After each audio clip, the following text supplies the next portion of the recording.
We are back for another season of Around the League from UGAsports.com. This is our SEC-centric show where we go through and talk about each game in the SEC. We do it with former Georgia head coach Jim Donnan, national championship winner at Marshall and at Oklahoma, and College Football Hall of Famer. I'm Dayne Young, and that's Brent Rollins as well. We do Film Don't Lie with UGAsports.com, but this is the show where we talk about all of the SEC. As we're recording this, we have a couple SEC games in action. We'll mention those teams briefly in a minute, but the way that I want to start this, guys, is just one, football's back, so that's a celebration in itself, but I want to talk about kind of the matchups in between conferences here. First game on the radar for me is Utah versus Florida. So, Coach, welcome back to Around the League. We'll mention Connor Grading and Landscaping and ASW Distillery are sponsors of the show as we move on. But I'm going to start with you. The Utah Utes and the Florida Gators, that game in the Swamp, 7 p.m. on Saturday on ESPN. Utah, a road favorite, 3 points the last I saw. Yeah, just a really exciting game for Utah to come back across the Mississippi and play. We're seeing two Pac-12 teams play, SEC teams and openers. But I think everybody's got to realize, even though Billy Napier's a new coach and all, he's a good coach, and Florida's got some really outstanding players. But I just think this is going to be a very tough physical game. Cameron Rising's a Heisman Trophy quarterback type candidate, and they can pound you. So it'll be a big win if Florida wins, but I just don't see, unless Utah just gets in the swamp and goes crazy about all that noise and stuff, it'll be hard for the Gators. The being at home is really the only savior for Florida, I think, in this game, because the matchup favors Utah. But what's interesting about it is that, like, you think about the Napier era and it's starting, and you've got a home game against a top 10, top 5 type opponent, and then you got Kentucky, one of your sort of primary SEC East rivals in the first two games. Like, if you go 0-2, is the fan base already just going crazy that, oh, this is not going to work out. This is not going to work out. But, versus 2-0, or, how does that work? But, all right, I ask you this, Dayne. Yeah. Can you name one offensive playmaker, skill position player for Florida? Off the top of my head, outside the quarterback. Nope. Outside the quarterback. Everyone stops at Richardson. They got some good backs. I don't know. I know their numbers, but they don't have near the playmakers they've had in the past. So that's a good question to start off. But I can tell you this: they lead America in the number of people that help the building out. I mean, they got so many people working there. There's no way that Napier knows all their names. But let's move on to that next one, big boy. Well, Coach, I was going to ask you, what is a game-changing coordinator? Do you know? That's the special teams guy. I have no idea. I do want to point, because I think a lot of people are talking about that Utah favored in this game, winning at the line of scrimmage. I think most people are picking Utah to win it. Let's not forget that Florida, and I know they lost pieces, but this is a team that should have beaten Alabama last season. And that if it weren't for a crazy 2-point conversion call, there's talent on this roster. Oh, yeah. Yeah, but they've had a lot of guys transfer. I mean, they lost to UCF in the bowl game. Everything was trending downward there after that Alabama game. So, but you always remember, Florida Gators are a tough football team to beat in the swamp. Tough team to beat. It's a great opening game. It's a great opening game, I think, just as for the opening weekend of college football. Yeah, except if I'm Billy Napier, I would rather opened up with, PW or somebody. But it's a good game.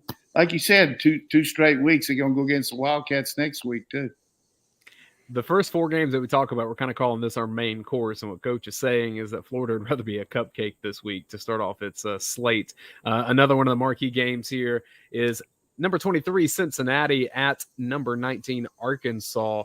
This is a 6.5-point favorite for the Razorbacks. That game, ESPN 3:30, same time as Georgia and Oregon. And Brent, I don't really know what to think about this Cincinnati team because they lost so much to the draft. They were one of the most productive teams last year in terms of pumping players into the pros. Yeah, and it's when you talk, the first thing you said, though, the 6.5-point spread. When you think about what Cincy lost to the draft as a group of 5 school, now granted, yes, they were in the playoff this year, but given all that they did lose the draft, I mean, we're talking first-round pick, their quarterback, all sorts of other playmakers, especially on defense. It's amazing that it is just a 7-point spread. For Arkansas, it's just one where, all right, what are you going to get out of some of the transfers? What are you going to get out of Jaden Hazelwood? Can you at least be like from a season standpoint? Can you at least be as good as you were a season ago at the 8-4 world, or can you take that sort of next step as what is it, third year of Coach Pittman? So it's again another great matchup. But like you said, I'm intrigued as much as anything just to see what Cincinnati has. But I think this game is on at the same time, maybe, as another game that we might be watching. Yeah, it's going to be simulcast with Georgia. So I'm just going to say this about the Razorbacks. They've had a lot of euphoria. Sam Pittman's gone in there and really established his own program. But at the same time, to make that next step to the next level outside the Outback Bowl and winning 8 games is a tremendous thing to do in the big conference that he's playing in the SEC. He lost Burks. He brings in Hazelwood. You know, we're hearing about Matt Landers, who really had a really tough career here at Georgia, particularly dropping passes. He's one of their receivers, and Breeny transferred there from Georgia as a nickelback. So I just think Cincinnati has probably a tough mountain to climb because, like you say, the guys they missed off of last year's team. But really good coach, very physical team. It'd be one in the trenches. Arkansas has got some good trenches. The one thing that you've seen about them year in and year out under Pittman, though, they have a hard time the offense playing good at the same time the defense does. They just are vice versa. The defense has a game where it looks like they can't line up, and then the next game they get some turnover. So I think continuity there maybe might help them. But Cincinnati will play them close, but the Hogs probably will win. To that extent, Coach, I kind of think the home field helps out Arkansas here too. Oh, sure it does. I mean, the thing about the Hog fans, they're so loyal. They suffered so much under Morris, the fact that they lost so many games and got embarrassed. And then they got a breath of hope under Pittman. I mean, he's one of their people. He's the guy, you know, he's the boss hog. And they really responded to him. But I think there might be a little bit of just a little bit too much hope there. That's not reality to me. I think they're going to be a decent team in the SEC, but to make that next climb and challenge Alabama, I don't know if they can do it this year. It's only possible if Jefferson takes another leap. Like if he becomes a complete quarterback to me, like where he's not – like if you look at his numbers last year, he was over 56% completion deep balls, but like intermediate sort of shorter throws – right at 50%. He was better on the deep ball than he was in the sort of intermediate area where you think, hey, this is where a quarterback needs to shine. So I think if he takes that next step, you might get that. But again, like you said, Coach, I agree. It's not as likely. Yeah, and you've coached quarterbacks, and you know what it's like to train them. It's a lot easier to throw a deep ball than it is an intermediate because of all the underneath coverages, because of the reads, and because usually when you're throwing the intermediate routes, it's second or third down, and you got to make a first down. So if he can make that jump, that certainly will enhance their team. The other thing he looks to do is he runs pretty quickly with the ball instead of staying in the pocket. But I think it's probably I don't know what kind of NIL money he got to come back, but it certainly was worth whatever it was to get him because he's a veteran quarterback and he can help them win. As a whole, with both Arkansas and Cincinnati, I just find that these are two of the most well-coached teams every year. Like, I think they maximize the talent they have because there's a lot of talent on the coaching staff on both sides of this. Exactly. And they, you know, you just look at Marcus Freeman. 2 years ago, he was the D coordinator there. Now he's the head coach at Notre Dame, going in, trying to keep from being 0-2 as a head coach. He lost his first bowl game. Now he's going against the Ohio State Buckeyes. I think he's probably going to be 0-2. I would agree. Let's go to the other game at 3:30 at that time. Coach, you and I have talked about it a lot, so I'm going to give Brent the stage for Georgia and Oregon. The Dogs, a 17-point favorite, playing the Ducks on ABC. Brent, what's your read on this one? That I think when you look at Georgia's schedule, you might look back towards you get into the season and this is the toughest and most talented team they played. And when you look at, I know it's sort of on the other side, but the blue chip ratio and how many of the 4- and 5-star recruits that are on a roster, Oregon is tied with Florida for the most on Georgia's schedule at 60% of their roster. And I think that's what the most intriguing thing of this game to me was Cristobal more recruiter than coach, and that Lanning comes in and adds the coaching element of it, and they play a lot better than they have in the past. or are they kind of the same? Because they actually, there's legitimate talent there at Oregon. But I do think Georgia's too deep. I think to me, this feels like a Kentucky game a year ago for Georgia, where it's a very physical game, and just their depth and playmaking ability went out sort of in the end. Let's go to Florida State and LSU, a game with as many variables as I think you can find in a week one. 7:30 on ABC on Sunday, the Sunday game of this slate. Coach, I know Florida State has a lot of answers that they need to find, but LSU, I had their quarterback situation all wrong up until about 2 weeks ago. I thought Miles Brennan was going to be their guy, and now he's not even a football player anymore. What do you think Brian Kelly's bringing there? Because I have no idea. Well, the thing that Kelly brings is a winning tradition. He's won everywhere he's been. You go back to Central Michigan. He even won the national championship, Division III, did a great job at Cincinnati and then Notre Dame. And he's making a lot of money down there, and he's got a pretty good staff. He brought Cincinnati's offensive coordinator in to coach with him. He actually coached with him before, I think maybe at Central Michigan. The biggest thing for all of us to remember, LSU is going to always have really good players. They've had some guys transfer, but at the same time, they've had some guys come in. And I think the talent level is just a little bit better than FSU. FSU is struggling to get over the hump and get a signature win. But, I just think LSU's got too many players for them. I agree. And you talk about bringing players in, Coach. LSU, number one in the Power 5 in terms of snaps gained via the portal. So not necessarily a number of players, but at least snaps and experience. They had the most of any team in the Power 5. And what's interesting when you think about how the SEC West is going to shake out, the two teams that I'm looking at to compete possibly with Alabama, one is Ole Miss, and two is LSU, but mainly because of their schedule. Like, you look at their schedule, they should be 4, and they get through this game. Miss State at home, I think they're a more talented team there. They should win. At Auburn, again, I think the more talented team, and then they got Tennessee and Florida back to back. They might be 7-0, 6-7-0 going into a back-to-back home slate with Ole Miss and Bama. So if Kelly can get things rolling, a lot of momentum there that can be gained. But like you said, I think him with the talent, and I think and that's the reason he moved.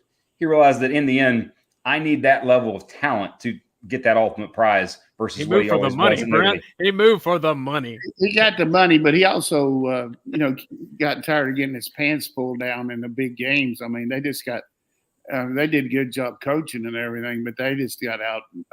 They got manhandling these college football playoff games, just talent-wise. And the one thing he was able to do was start getting some pro players in there with his recruiting at Notre Dame, and I think he'll do for sure that at LSU. He's a good game day coach. The thing I always remember about Brian Kelly, and I'll throw this in there, when he got the Cincinnati job, they were getting ready to play a bowl game, and they had 1 week before the game, and they asked him if he was going to coach or what he was going to do in the game. He said, "I'm the Cincinnati coach. We're going to run our offense. We're going to put it in there."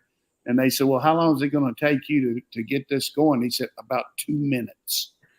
When he said that, there wasn't any question about he's in charge, and he wanted to get his program going, and he's got a lot of confidence in himself. And, no question about it, he's one of the top coaches in the country. He is, and one of my favorite things of a new college football season is seeing how new superstars develop, because all these guys went pro. The stars of last year, most are gone. Obviously, some guys like Jalen Carter at Georgia is still around, but I'm going to give you a name who's going to be one of the best players in the SEC and maybe the country. And Georgia fans know from recruiting, it's Mason Smith. This guy 100%. Is incredible, and he will be a force in the SEC West. Yeah, they got him and Butte. I mean, Butte walk in any place in America and play. So could Mason Smith. And I don't feel sorry for LSU. I mean, we will see how they do, but they'll certainly challenge everybody on their schedule. They'll be well coached, and they got some good players. So that's our primary 4 games of the week. We're calling that our main course here. This show is presented, Around the League is, by Connor Grading and Landscaping. They're back with us for another season. So if you are in the Northeast Georgia area and you need some yard work done to make your home game day ready, whether it's grading or landscaping. They do some work with the pavers and the fire pits. Make sure you go check out Connor Grading and Landscaping. That's at connorgrading.com. They've been by Brent Rollins' house. They've done work there. Brent, I think you said you have him coming pretty soon, right? Yeah, he's coming. The guys, I talked to Mike earlier this week, and somebody's coming next week. Got some kind of cleanup work to do. I've let some things slide a little bit, and some other things, maybe some turf type things that I want to do in the backyard. So, they're coming again next week. Great people. Hey, it's not every day they get to come to the Taj Mahal. I mean, come on, they get to go look at your house and help it out. They started it out too with some great landscaping. And the thing I like about them is just the interpersonal relationships. They're going to work exactly with what you need, and they're going to work, listen to your needs and show you how they've got the capabilities of making your whole place look better and more efficient. Run by some Georgia fans in Northeast Georgia. So if you want some people that have some creativity, that's what I like, Brent, when you were telling me that you can have a conversation with them and they'll say, hey, maybe we do it this way and it's going to make your yard work and kind of flow in this direction. Maybe the creativity that you didn't have if you're not a landscaper yourself. That's Connor Grading and Landscaping. Check them out at connorgrading.com. All right, so for our side dishes, if you will, these are kind of just two interesting games that aren't marquee. One of them, to me, Memphis against Mississippi State. I feel like this is a pretty common opener with these two schools. This is a 7:30 kick on Saturday on ESPNU. Coach, Mississippi State a 16-point favorite, but when I see Memphis on the schedule, I get a little nervous. Well, we saw that inexplicable game last year when Memphis got the win. And I'm sure it sticks in Coach Leach's crawl. But, they got a veteran quarterback. Rogers can really pinpoint his pass, and he knows what to do.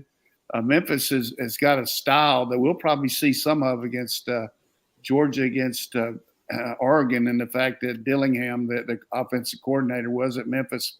They throw the ball down the field a lot, but they power run you too. So it's either big plays or not for the Memphis team. So, but it looks like defensively, Mississippi State starting to turn the corner.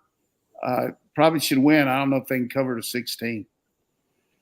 What's amazing with Miss State all these years is with Coach Leach specifically, is that year in and year out, and whether he's at Texas Tech or Washington State, for the most part, he protects his quarterback.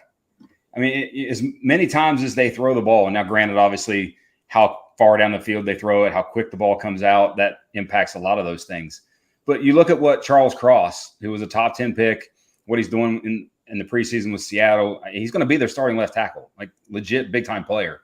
And, it's just year in and year out, they crank out pass protectors along the offensive line because they have a QB. And I would probably put Rogers up there in the top 2 and or 3 of quarterbacks in the conference, specifically from an accuracy standpoint, maybe not necessarily a playmaking standpoint. But just like anything else, can they take a next step?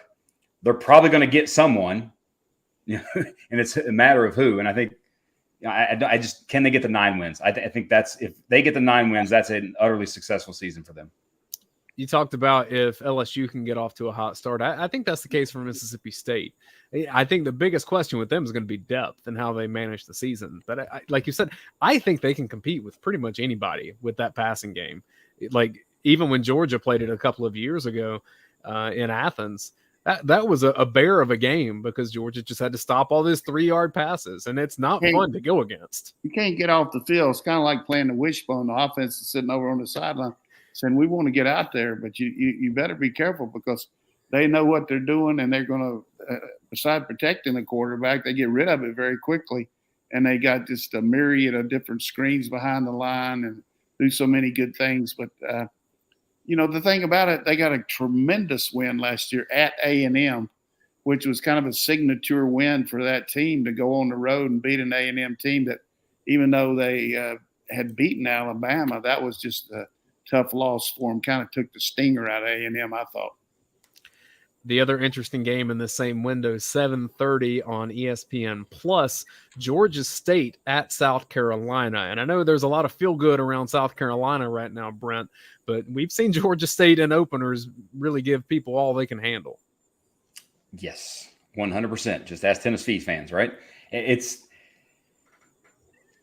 the hype worth it? Or does it live up to the hype, I guess, with South Carolina. And I think for me, with it all becomes and gets down to the quarterback with Spencer Rattler. What level is he going to play at? Is he actually someone that can elevate his teammates, or is he going to be someone that doesn't necessarily do that like we saw at Oklahoma? So there's talent there. Cam Smith, Jaheim Bell. Like they brought in a transfer from James Madison, who's one of the most sort of valuable receivers in FCS last year. Jordan Birch, former top 15 type recruit. Like there's talent there. It's, do they have the depth? Can they, compete? Can they step up? Maybe be that second team in the SEC East? I don't know. I tend to think all the SEC East teams not named Georgia are going to be in that 7-5, 8-4 range and just kind of beat each other consistently. Yeah, I don't see South Carolina being in the second, making that move. Georgia State scared the heck out of Auburn last year. I mean, really, T.J. Finley didn't come in the game. Harsin might have gotten fired right then, but there was just a inexplicable defensive performance in the first half by Auburn, but they came back in the second. But I've had a chance to study Spencer Rattler because everybody knows that watches around the league. I'm a big Oklahoma man. I watch them a lot. I got ties out there. My son's out. He is a really good quarterback when he has protection, but he even though he looks kind of athletic, he cannot get out of the pocket. He's not very good when he gets pressure on him. He's going to get tremendous pressure from these SEC rushers. I just think that everybody's got delusions of grandeur about Spencer Rattler. I'll be the first to say congratulations to you, but I just don't see him. I could see Luke Doty coming in there and saving the day for them, but maybe not against Georgia State, but a more athletic guy that can get on the corner and do all the things. But I think all this hype about Spencer Rattler is just out of range. And well, you study him. I mean, what do you think of him? I the same. The athleticism part is the one that really he moves around a little bit, but just the speed, the ability to truly make plays with his feet is just not there. Yeah, he's a good 7-on-7 guy. I mean, he got good release, throws the ball accurately, does a lot of things. But I got a scouting report from him from the people out in Arizona because one of my quarterbacks is kind of a guru out there and trains him, and he said, Coach, he's really good as long as he gets protection, but he's going to have trouble. And, he's one of the first guys to say when something goes wrong, it's not me, it's somebody's fault. So we'll see how it goes. I hope it goes well. I'd like to see Beamer keep going good, but Greg Atkins, one of my coaches, is the O-line coach. His son actually transferred there from East Tennessee after having a stellar career. Might be the starting tight end, so let's watch him. But South Carolina still got to play their two biggest rivals, Clemson and Georgia. And against neither one of them last year did they even look competitive, particularly against Clemson. But against Georgia, first quarter, they played okay. We got some cupcake games that we're going to run through pretty quickly, but first I want to tell you about a new partner for UGAsports.com, and that is ASW Distillery out of the Atlanta area. My favorite thing about ASW, other than they make some pretty darn good bourbon, but they also make some gin and some vodka as well, if that's your jam. But the main thing is that they like to say that they are distilled by dogs. 5 of the 6 of their partners that founded ASW Distillery, they're Georgia grads. And so they're the only distillery in the country with multiple Georgia grads as founders. So whether you go to their 3 tasting rooms in Atlanta or your local shop near you, look for ASW products. I like the Fiddler. They have some different varieties of bourbon that I think most people like. You'll see more about them on the post-game overreaction show after Georgia and Oregon. But that's a nice looking one thing that we can do here from and we got people from other schools, but if everybody on the dog vent that likes to get a little shot once in a while would just go on and get one, that would really help this group. And knowing that we got 5 out of 6, the other guys probably transferred from Georgia. I don't know, but it's a good group, and we appreciate the sponsorship. But we also want to promote them and hope that they'll, there's nothing wrong with somebody taking a little toddy here right before the game. Let's go for it. We need to try the product, right? We need some samples, right? Or some I have one they sent me in the house. I'll save it for Sunday. I will say, if you have 5 of your 6 that are Georgia grads, I think you should make the other one go get a degree. Honorary. Yes. I mean, come on. Yeah, No, not honorary. Go make them earn it. Yeah. We'll give him honorary. Let's go. A couple games that are happening as we're recording this. I don't really care about the matchup as much because Tennessee's destroying Ball State as expected. But quickly, Brent, Tennessee, a lot of hype for SEC East this year. They spread the field deep and wide. What do you see from Heupel in year 2? I worry about their depth. They have probably the best quarterback wide receiver, just one QB, one wide receiver combination in the league with Tillman and Hooker. And that's great. But is Brew McCoy that just got made eligible and is playing in the game? Is he going to make an impact as a receiver? Is Hyatt going to take a next step as a receiver? They lost the second rusher. The offensive line returns most of the players, but they're not necessarily. It wasn't like they returned great players. They returned guys who just were average to below average, especially from a PFF grading standpoint. I just worry about their depth. Their 2 corners are gone. I love the system. I love how much, it's fun. It throws it all around. It puts stress on you 53 point whatever yards wide that the field is. But I worry about them from a depth perspective as the season gets into the meat of the season. Yeah, here's the thing. They're made an imprint just because Tennessee was so hungry to have any kind of success. I mean, they've been going backwards, some really horrific losses, and just a lot of instability there in the program, and all of a sudden you get an offensive mayhem there. Fans love that, but defensively is the key. They've got to be able to get off the field, particularly on third down. Terrible last year where they get people second and long, third and long, and then the quarterback would scramble like Ole Miss did, or just any game. Their third down production, I'm sure Brent would know exactly what it was, but it was very lacking. And, they've gotten some guys in the portal, got a big game next week against Pittsburgh. I mean, that's going to be huge for them to play them in the non-conference. But they're playing Fruit Jar Tech tonight. That's the nickname for Ball State. And they're playing like a little nutty out there. I think it's 37-0 right now. Another game ongoing. Missouri is playing Louisiana Tech. That is a Louisiana Tech team quarterbacked by former Georgia quarterback Matthew Downing. So if you're watching us live, flip over and maybe you get to see him play over on ESPNU. Coach, as a whole, I'm worried for Missouri this year. I just don't see the overall talent there and a tough schedule. I could see it turning south pretty quickly for the Tigers. Yeah, I mean, defensively, they just got to make some things happen. But offense, their best player is their field goal kicker. I mean, they kick more field goals in games than most teams do in practice.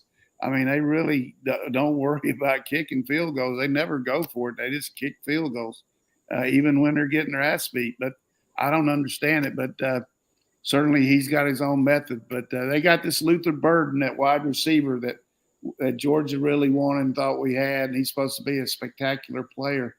But quarterback-wise, we'll see how the guy does. But the Missouri Tigers, to me, are lower echelon in the East, and they're going to be fighting with Vanderbilt and South Carolina and people like that to see how much they can make a move upward. They've had some good wins over Arkansas and, in his first year, but realistically, it's going to be a tough year for the Tigers. If they get to 6-6, I'll say if they get to 6-6 and are bowl eligible, that's a successful season for them. Because to me, just looking at the roster now, they have 2 good tackles. Their 2 offensive tackles are really good football players. But outside of that, are we going to see the true freshman at QB, Sam Horn from Collins Hill High School here in Georgia? And then also, if it does go south, how quickly is Luther Burden in the transfer portal? That might be the only questions that I have for this team. 6-6, he'll probably be history because they had the new athletic director, and she came right in there and let the basketball coach go with an okay record, probably better record than what Drinkowitz has. So, like you say, 6-6 might be good, but I don't know if it's good enough. I'm not real high on the Tigers as much as I'd like to be. I got a lot of friends out there. I coach there, but I just don't see it. I don't see the direction of the program heading the way a program should be doing, like the third year of Sam Pittman. He came in at the same time. You just don't see the same kind of players in the program or it's going to be hard. But this is why we go around the league. Got to give an opinion. I mean, if you don't have an opinion, no need to be on the show. Speaking of teams with new athletic directors, they don't have it yet, and teams also that I am worried for. The Auburn Tigers play Missouri, 7:00 ESPN Plus. That's on Saturday. Brent TJ Finley being starting quarterback. Who they play? You said Missouri. Oh, did I say Missouri? Mercer Tigers. Mercer Bears. Mercer Bears. I'm all over the board there. I'm sitting here ready to talk trash about Auburn. I can't even get Mercer right, and I grew up an hour from it. Brent, TJ Finley starting quarterback. I was surprised by it. I thought Calzada would be the guy there, and here we go. I don't feel good for Brian Harsin. No, and I think I almost feel the exact same question that I just said for Missouri and talk for Missouri applies to Auburn as well. Can they get to 6-6 and be bowl eligible? Because I don't know. They have some good football players. That Hall on the edge and Wooten on the defensive line. They got some good players in certain spots. Tank Bigsby is a player at running back, but I don't see it going well. I could see game 7 that Tank has some injury that just so happens it's going to keep him out for the rest of the season. I mean, I think Harsin is the odds-on favorite to be the first coach fired. I mean, they need some positive momentum, and they got Penn State. Is it at Penn State? I think it's at Penn State. It's at Auburn. They had a whiteout last year. That's right. They had the ball on the goal line against Penn State and ran an inexplicably, unbelievably bad play to win or lose the game. But you certainly make a lot of good points about Bigsby and certain athletes they got. But when you at the university there and you finish 13th or 14th in recruiting 2 years in a row, you're not going to challenge Alabama, even though they almost beat them last year. But their talent level, to me, is only exceeds Vanderbilt at this point. And Vanderbilt's making a good move. They had a win over Hawaii, but really they play Elon. I think it's the Sphinx now. It used to be the Fighting Christian, but my whole hometown, the Elon Fighting Christians. But a lot of people don't know that Elon spelled backwards as Noel. But anyhow, when you look at the Auburn Tigers, it just looks like a team in disarray. The athletic director I don't know what happened to him, but he's not there anymore. And those power brokers over there are not real happy. And I'm not talking about the administration. I'm talking about the big boys that got the big cash. So Auburn, could start out pretty good, though. Their schedule sets up for them to win several games. But Penn State will be a big one for them. Penn State's playing Purdue tonight. And we'll see how that goes. But I don't see Auburn having that great a year. You mentioned Elon Vandy. Let's stick with them real fast. Did we learn anything from Vandy's win against Hawaii? Yeah, some offense from the Commodores. That was impressive. Quarterback looked good. But certainly there's a reason that Hawaii's down. Their coach got fired right before spring practice. They had a tremendous amount of attrition on their team. That was the worst looking Hawaii team I've ever seen. I've never seen them look that inept. I usually see them moving the ball, don't you, Brent? But I didn't watch much of it because it started at 10:30. But seriously, hopefully you can get some more wins. We'll see how they do in the East, but they're a team that's struggling for personnel at this point. So we're optimistic about some teams, pessimistic about others, but we could be wrong. But if we are, it might be one of the first times we've ever been wrong. So we'll see how it works. I almost feel like there's more of a path to bowl eligibility for them than Missouri. And that kind of shocks me. But hey, let's go tell the Commodores about that. They'll love that. Coach, did you know that in 2022, Vanderbilt is 1-0 and Alabama is 0-1? Why is Alabama 0-1? Because they lost to us. Because they lost to Georgia in 2022. That's right. 2022. Yeah, that's true. Stranger things. But it does make you feel good when you got a guy like Clark Lee up there. He understands the program. He's played there. They've made some commitments to their facilities, which are just so bad. I mean, it's such a downer when you go in there. You got to keep your own team fired up because the dressing rooms, the stands, there's nobody. I mean, people don't even need parking passes. You just drive up to the stadium. So I think they made a commitment there to enhancing the facilities. And, he can recruit with the idea. A lot of times lower echelon teams say, look, you got a chance to come in and play against the elite players. And if you do your job and get better and develop, you're going to get a lot of exposure and you got a better chance of going to the pros. Woody Woodenhofer did that very well there. He got a lot of guys in there, particularly defensive backs that got drafted really high because they knew they were playing against week in and week out good teams, and the pro scouts got to see some good tape on them. Foster Moss, watching us live on YouTube, says, did you know Vandy leads college football in points per game? Well, I do right now. Hey, stranger things have happened. 55. Hashtag facts. Some people make fun of Clark Lee for saying that his goal is to make Vanderbilt the best team in the country. I love it. I think that's awesome. It's what you should be saying if you're a college football coach. That should be everyone's goal. I don't think I've ever seen, and I've been watching those SEC, and I was in the SEC media days. So since 1996, I've been watching it. Clark Lee brought in a binder that looked like he was getting ready to be talk to the CFO of IBM, and he read the whole binder out for about 2 days and 14 nights before he took any questions. So he definitely wanted to put his program on the map as far as giving what they were doing. But I don't know that anybody in the media liked that too much. They wanted to ask him some questions. But that binder, man, if somebody would steal that would be nice to see what all's in it. Next up, noon on the SEC Network on Saturday, Sam Houston against Texas A&M. Coach, Texas A&M, one of the top 5 most talented teams in the country. 4 losses not going to do it this year for them. The expectations. Yeah, it's time for them to make a move. I mean, they've got to get their offense in the 21st century from the standpoint of not taking all the way down to 1 second every time. All the defense is catching up with them. They're just waiting until they get lined up and then making their calls. They had a great game against Alabama where Calzada was on fire, and they attacked that secondary of Alabama. But they made a move here. Maybe they're going to do more running with they didn't pick Max Johnson. They picked the other guy.